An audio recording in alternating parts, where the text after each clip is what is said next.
This is Poet to Poet. And yes, Robert Dunn will be with us shortly. But today we're going to do something a little different. For once, you get a chance to see the people behind the camera, us. All the way to my right is our assistant camera technician, video coordinator, and associate editor, Medicinal Purposes Lit Review, Lee Harrison. Hi, everybody. All right? And sitting in the center is our chief bottle washer, cook, technician, cameraman, lights, sound, the man who really is the heart of our crew, Anthony Scarpantonio. Hi, everyone. All right? Anthony is also an assistant editor to the executive staff of Medicinal Purposes. He's the guy that gets your name in print. Myself, I'm Thomas M. Cattison. I'm the managing editor of Medicinal Purposes and the co-producer and director of Poet to Poet TV. What makes today a little bit different is Robert Dunn, at this point, has been the MC of the show 130 times. We have completed 133 shows. I had the fortune when he was sick of hosting 3 of them. And today, somebody else is going to host. Because you see, our guest will be Robert Dunn. For once, you're going to hear him and learn about the man who has made us smile. We'll be back in a minute with Anthony Scarpantonio talking to Robert Dunn.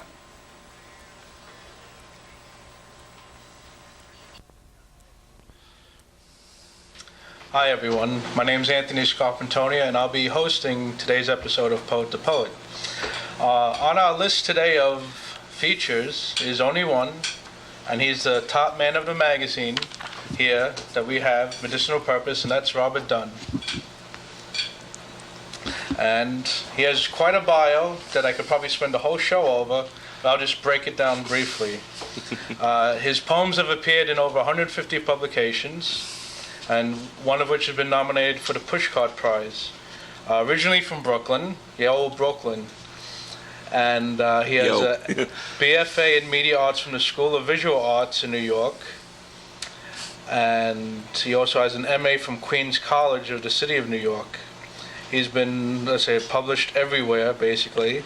Been on radio and TV, and also I'm holding a copy of his first book, put out by Cross Cultural Communications, called Zenyentas in Bondage, which you go to Barnes & Noble and other places online. I'm sure you can figure out their email address. You can order yourself a copy, which I'm sure at some point during the show he will read possible 1 or 2. Oh, possibly. Well, before I run myself ragged, why don't we jump right into a poem? All right. A lot of people ask me questions about my work as how do I do it, or why do I do it, or who do I think I am. And there's a poem that explains the challenges of the poetic life. It's called Creative Process. Beethoven wrote 9 symphonies. Schubert wrote 7.5. I would knock out a few myself, but I don't have the staff.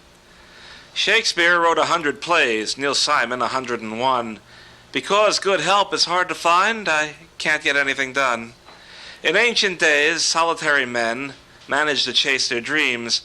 Nowadays, you can't do a thing without production teams. Dear Muse, accept this wave of the hand in lieu of cheery greetings. I'd love to stay and schmooze, but alas, I'm late for several meetings. And I'd like to point out that I wrote this poem before I acquired Anthony and Thomas and Lee and all the gang at Medicinal Purposes. Speaking about back before we all met, I typically probably started writing at an early age. And you want to describe a bit the younger Robert Dunn, how he got started in writing? And Actually, I lost a bet. Really? Really. It was in the first grade, and we were all writing our little poems, and one of mine got tacked up on the wall with virtually everybody else, and it was almost like being featured. Well, when you're in the first grade, what do you know? That is a feature for the first grade. Yes, it is, as a matter of fact, and I would wander around the literary magazines and the school newspapers and whatnot. And in high school, I had many great teachers, but the one who's most relevant at this point was the woman who is now known internationally as the poet Rina Espaillat. She had a different name in those days, and she was very encouraging. I had her for my junior year of high school, and then didn't see her again for 15 years, but I had kept it up, and I wandered into a Fresh Meadows Poets reading, and we laid eyes on each other and recognized each other immediately. And we got to talking. I told her I kept up with it. She said that she was very pleased, and I was able to say that I was very pleased that she had kept up with it too. So from then you went into the School of Visual Arts, I take it. Mm-hmm. We know that you do artwork. Yes. Do you know what I had to do to get into the School of Visual Arts? No. I had to draw my shoe. No, it's funny. There was an entrance exam, believe it or not. It takes more than just to be able to make the tuition to get into the School of Visual Arts. And the entrance exam was they put you in a little room with a bunch of the other applicants and tell you to take off your shoe and draw it. And well, since I wear a size 13 double E, and I did even then, I was wearing hiking boots that day. My drawing took a little longer than the others, but they let me enroll anyway. Okay. Why don't we get to another poem? Another poem. How about one from the book? Do you want to hear something weird or dirty? Oh, always dirty, even though we're a family show. But All right, let's see. I'm going to read the poem that got me the most hate mail of any poem. as you can see, the fires of hell in the background. Ah, yes. Well, you can at least hear them. Now, come on, and that's a good cut. Right. Let's be nice here. The poem gives a new light on one of America's 20th century heroes. And it's called Lindy, the Potatoes, and Me. Oh, and if you happen to have a copy of Zen Yentes in Bondage, please get it out and follow along. It's on page 44. I used to dust North Shore potatoes out Long Island way with another fella. Called him Lindy, you see. We used to hawk a bathtub specific to the uninitiated out there, warranted good against tater weevils and other agricultural agitations. A good enough living, but Lindy longed for more. He kept yapping about Gay Paris and how he'd like to get out there someday, but he didn't have the cruise ship fare, not even steerage class, and wouldn't never have it from dustin' crops, nohow. Gay Paris, Gay Paris. All that ever came out of Lindy's mouth must have been vaccinated with a Victorola needle that specialized in playing Maurice Chevalier records. Well, his plane had a Missouri registry, solely to stymie the state authorities. A touch of romance, he insisted, baffling the state authorities. Romance like in Gay Paris, like in Joie de Vivre, like in art galleries, like in bistros, like in Apache dances, like in I Wish I Was in Dixie, after listening to Lindy constantly blowing off like that. Glory be to God, I'd cry. Potatoes are romance enough for the likes of us, ain't they? Somebody's got to do the dusting, don't they? Gay Paris, you and your Gay Paris, if you like the place that much, why don't you just get in your goddamn plane and fly there? He was stunned for a minute, just looked at me. Ooh la la, he said. C'est un idea. He was bilingual, you see, on top of everything else. Next day, he took off from the old Roosevelt field and flew his own self to Paris, just like I suggested. And he did it without stopping, too. Just didn't have the landing fees for Gander or Glasgow or the Azores. So he becomes an international hero. And for what? For leaving our customers in the lurch so he could go gallivanting off with those Foley Brazier dames and whatnot. But I don't mind. Nope, I stay right here in Long Island and picked up all the business he kissed off and became something of a local hero myself.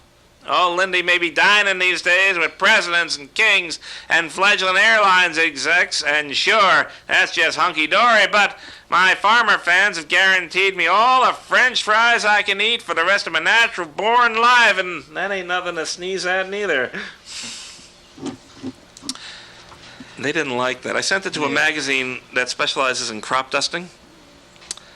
There is such a thing. Man, Lee told me about this one, and they wrote back saying, "How dare you trash one of the great American heroes like Lindbergh?" And then we got into his connection with the Nazis and all that, and it was very volatile for a while. We started off the show with the creative process. A lot of times you write satire, humorous. What really sets you off? Hold that pose a minute, will you? Basically, we live in a very screwy world. There's no getting around that, and all you have to do is look at any of our governments or shopping malls or anything like that, and if I see something that doesn't quite make sense, I'll investigate it, and in the course of investigating it, I'll find an image or a phrase or something of that nature and build the poem on it. And there are times when poems are better served being written in one of the old-fashioned forms, and there are times when the poems are better served writing in a style that would be considered a bit more contemporary.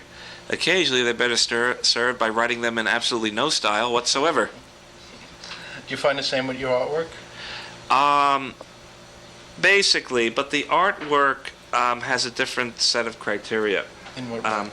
For example, no matter what I put on a page when I'm writing a poem, it's all going to look pretty much the same once it's typeset or word processed or anything like that.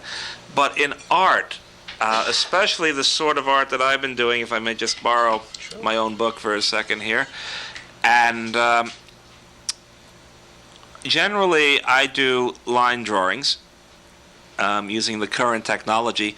I don't have to use those technical pens anymore. They leaked terribly when I was trying to go through them. Markers are absolutely wonderful. This is actually done with markers. And the reproductive technology has improved to the point where you can actually do things with markers that you could not do before. As a matter of fact, they have markers that mimic brushes. Oh. In that. I will also use, for more expressive pieces, Conte's crayon, which is like a very hard pastel, or China markers, which is like a very soft pastel, and basically whatever I can get away with. But the point of it all is that when I was in art school, I took the commercial course rather than the fine arts course, which meant that everything had to be drawn for reproduction. That means everything has to be clear. There are a lot of people, including in medicinal purposes, who will draw, and if they want gradient shading or something like this, they'll go just the way we used to do in the first grade. Well, no, let's not say it that way, but but the point is that there's hatching, there's cross-hatching, there are patterns you can put in that exercise more control than just going. Of course, with the crayons, it's okay to still go like this. The technology, the reproductive technology, has improved to the fact where that chicken scratching is not the handicap that it used to be, but clarity is crucial in any of my drawings. As a matter of fact, I'm able to make the claim, which is something of rarity, that any drawing I do can be shrunk to 1/4 of its original size and still be reprintable. Now, us being here in New York, we're filming today at the Planet One Cafe, which is on 7th Street, just off of First Avenue. I'd like to thank Annette, the owner and proprietor and cook and bottle washer, server, and whatever else she does here. And from New York, you've done a lot of traveling around the country, and also in personal with your old job and as featured in Poets. And how has that inspired you in your work? Basically, despite the regional differences, people are surprisingly similar all over. Yeah. They all have the same hopes, the same fears, the same aspirations, the same desires and greeds, and basically there's a common denominator. Now, there are people who have accused me of writing over the audience's heads, that I use references that are not easily understood, and that I use too many of them. But it's a buckshot approach, because there will always be something that everybody in the room can relate to. And once you make that connection, you can then gather everybody in. Do you have any poems that you based outside of New York? You get a different flavor, any inspiration? Funny you should mention that. As a matter of fact, I do. This is, obviously, it would not be prudent for me to reveal exactly where this poem came from, but you might recognize it. As a matter of fact, it might be home. You can't tell. It's called 5 Shots for 5 Cents. When at the Mugwump County Fair, I heard a pitchman squall, "Step right up, 5 shots for 5 cents, win a Cupid doll." The gingham beauty on my arm simpered, "Oh, win one just for me." "But you don't play with dolls," I said. "You keep insisting that playing with dolls is nothing but a sexist, derogatory, and fiendish, retrograde, psychological ploy contrived to maintain some sordid, inequitable, male chauvinist domination of your oppressed sisterhood of..." "Oh, stash the jargon," she retorted, with her fine-tuned premenstrual growl. "You always have to make a big deal over everything, and I want a Cupid doll." "All right already, you win," she always does. I put a nickel on the marker, picked up the BB gun and planted one in the butt of the carny barker. "Oops, sorry," I said as the carny barker let loose an outraged yowl. Then he said, "If you clowns'll just get lost, I'll give you the goddamn doll." Well, that's how I pleased my blushing bride with hayseed falderall. Now she's divorcing me over custody of that crummy Cupid doll. Now, the interesting thing, going over to like TV and video, obviously you've hosted many, or just about all of these shows, and you've appeared on other TV shows. How would you feel compared to other shows that you might have been on, or even viewed compared to this one, differences that you've tried to instill in our show? The other shows pay better. But seriously, what we do on Poet to Poet is that we try to make the poets more human. There is a tremendous problem in our society towards poets. A lot of it is self-inflicted. Most people think poets are weird. They jump up and down, they scream, they yell, they take drugs, they sleep with anything that moves or anything that doesn't move. When we do Poet to Poet, we get the best people we can find at all levels. In other words, we've had top-liners, PhDs, we've had countercultural, we've had newcomers, we've had people in the middle, but all of them are quality writers. And by asking them questions, some of them are occasionally silly, but that's on purpose, it makes them more human. The poets that you see on Poet to Poet are not the ones that you need to be afraid of. You can actually invite them into your living room and have a great evening with, even if you keep your hands to yourself. The interesting thing is, in your writing, I noticed that you actually don't write all of your own pieces. A lot of your forms, you have other people that do your writing for you. And why do you tend to do that? Well, that may not be something I want to get out. Actually, in my day job, when I take off the supersuit here and go to work for real, I work for a government. You get no prizes for guessing which one. Now, the thing about a government is that the government occasionally subcontracts work out, and that's sort of what I've been doing. As a matter of fact, in order to get Zanyentes produced, I had to do a little subcontracting out. And if am I telegraphing my moves that blatantly?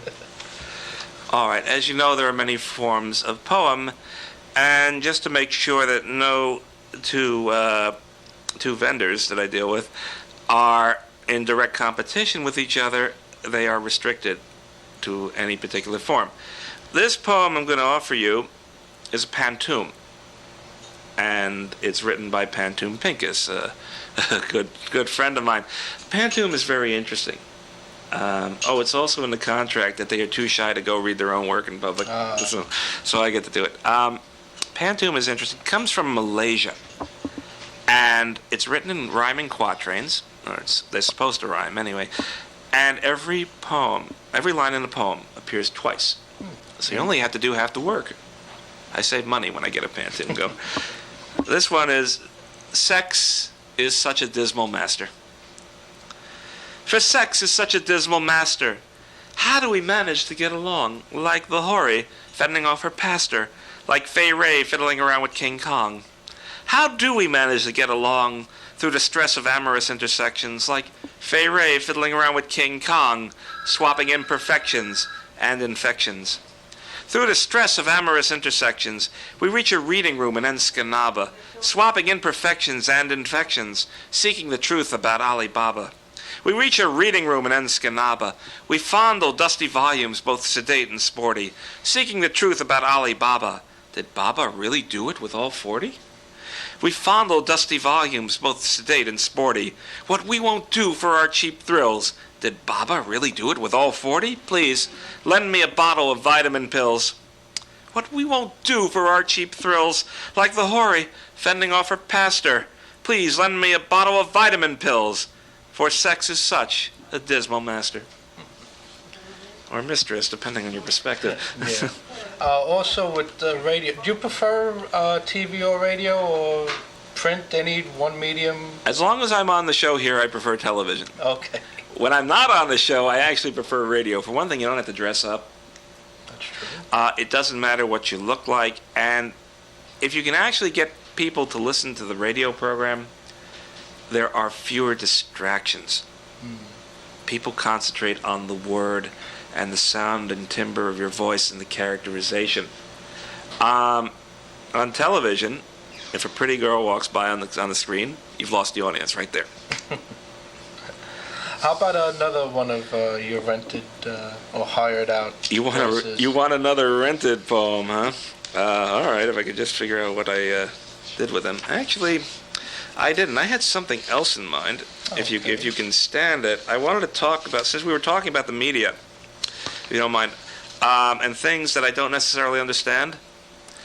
A couple of years ago, I read a book, a novel, that I thought to be completely pointless. It was The English Patient, and I saw the movie, and I didn't quite get that either. And so I decided to write my own version of it, but then there was nothing I could do with the title, so this is The English Patient Rag. If the original was this short, it would make a lot more sense. I was a self-certified nurse. I worked in a bombed-out villa. I learned my bedside manner from the folks who taught Godzilla. I only had one patient, and baby, I couldn't lose. He was 90% covered in hives, and all he did was snooze.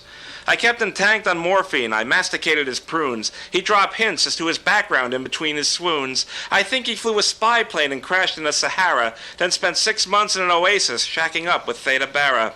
His hives were caused by sandflies, but Couscous did the rest. Sometimes he'd psycho-babble like a Coleridge wedding guest. I tried to keep him comfy. I tried to keep him calm, but all sorts of spies kept dropping in like unexploded bombs. And his case was rather baffling. I could not dope out the cure, but every time he scratched, my job was good for 6 months more. Sometimes he wanted a photograph. Sometimes he snorted wine. I'd go skipping through the vineyard if I didn't trip a mine.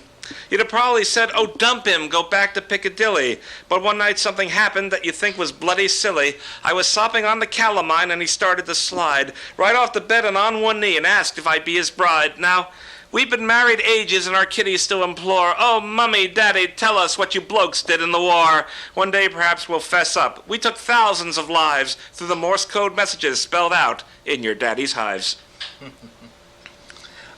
Quickly, Robert, what do you see the future in terms of poetry as far as your own is concerned? Not.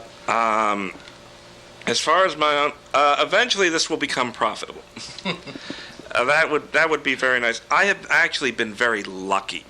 I have found over 150 magazines that were willing to put up with me at various times.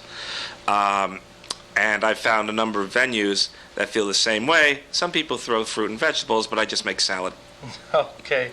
On that note, thank you, Robert, for letting me have the opportunity of sitting in your seat for a change. I'd like to thank again Planet One, and I'd like to thank you all for watching. Hope to see you next time. Have a good day.